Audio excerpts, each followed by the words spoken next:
आज की वीडियो में हम पढ़ेंगे कॉन्ट्रैक्ट किसे कहते हैं, एग्रीमेंट किसे कहते हैं एंड कॉन्ट्रैक्ट एंड एग्रीमेंट के बीच में क्या डिफरेंस होता है। हमारा इंडियन कॉन्ट्रैक्ट एक्ट 1872 में एक टर्म है दैट इज कॉन्ट्रैक्ट। तो कॉन्ट्रैक्ट का मतलब क्या होता है? जो कॉन्ट्रैक्ट टर्म है वो सेक्शन 2 सबसेक्शन एच में डिफाइंड है और उसका मतलब होता है an agreement enforceable by law, यानी कि कोई भी एग्रीमेंट जो कि इनफोर्सेबल बाय लॉ हो उसे आप कॉन्ट्रैक्ट कहोगे। अगर मैं आपको सिंपल लैंग्वेज में बताऊं तो आप कॉन्ट्रैक्ट क्या कह सकते हो? कुछ भी चीज़, मतलब कॉन्ट्रैक्ट इज बेसिकली एनीथिंग, कुछ भी चीज़ हो सकती है जो कि एक एग्रीमेंट है। कॉन्ट्रैक्ट होने के लिए एग्रीमेंट होना बहुत ज़्यादा ज़रूरी है। तो कॉन्ट्रैक्ट पहले क्या है? एक एग्रीमेंट है और वो एग्रीमेंट क्या होना ज़रूरी है? इनफोर्सेबल बाय लॉ होना ज़रूरी है। तो कॉन्ट्रैक्ट के लिए दो कंडीशन आती है। पहली कंडीशन है कि एग्रीमेंट होना ज़रूरी है एंड दूसरी कंडीशन है कि इनफोर्सेबल बाय लॉ होना ज़रूरी है। तो यही है कॉन्ट्रैक्ट की डेफिनेशन। एग्रीमेंट क्या होता है? तो जो एग्रीमेंट है वो इंडियन कॉन्ट्रैक्ट एक्ट 1872 में सेक्शन 2 सबसेक्शन ई में डिफाइंड है।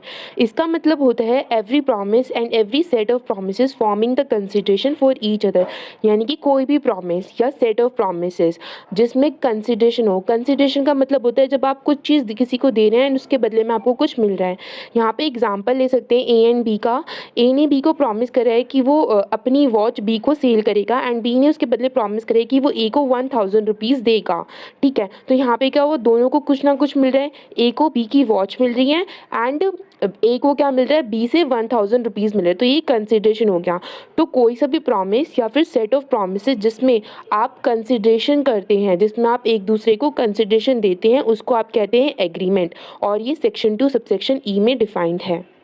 एग्रीमेंट कब होगा? जब ऑफर प्लस एक्सेप्टेंस होगी। ऑफर प्लस एक्सेप्टेंस का मतलब है जब कोई पार्टी किसी दूसरी पार्टी को ऑफर करेगी एंड जो दूसरी पार्टी है वो पहली पार्टी के ऑफर को एक्सेप्ट करेगी, that is offer plus acceptance.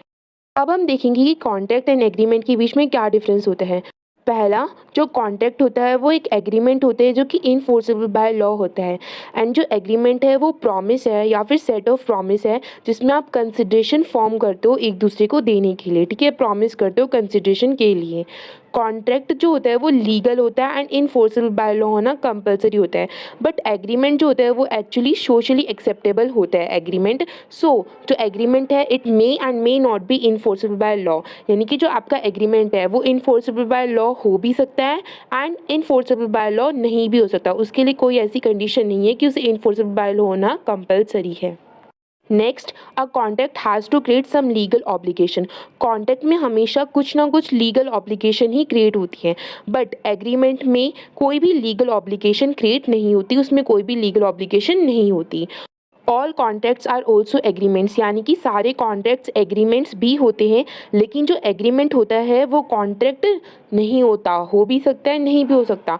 Because क्या कहा जाता है कि जो कॉन्ट्रैक्ट है वो कैसे बनते हैं? कॉन्ट्रैक्ट बनाने के लिए तो पहले आपको एग्रीमेंट बनाना होगा, तो सारे कॉन्ट्रैक्ट आपके क्या बन जाएंगे? एग्रीमेंट तो होंगे ही होंगे। लेकिन ये तो कंपलसरी सिचुएशन नहीं है ना कि अगर कॉन्ट्रैक्ट नहीं होगा तो एग्रीमेंट नहीं होगा। एग्रीमेंट तो आप कभी भी बना सकते हो, इट डिपेंड्स ऑन यू। लेकिन कॉन्ट्रैक्ट अगर आपको बनाना है तो कॉन्ट्रैक्ट के लिए ये नेसेसरी कंडीशन होती है कि एक एग्रीमेंट होना ही होना चाहिए एंड वो एग्रीमेंट इनफोर्सेबल बाय लॉ होना ही होना चाहिए। आई होप आपको कॉन्ट्रैक्ट क्या होता है, एग्रीमेंट क्या होता है एंड इनके बीच में क्या डिफरेंस है क्लियर हो गया होगा।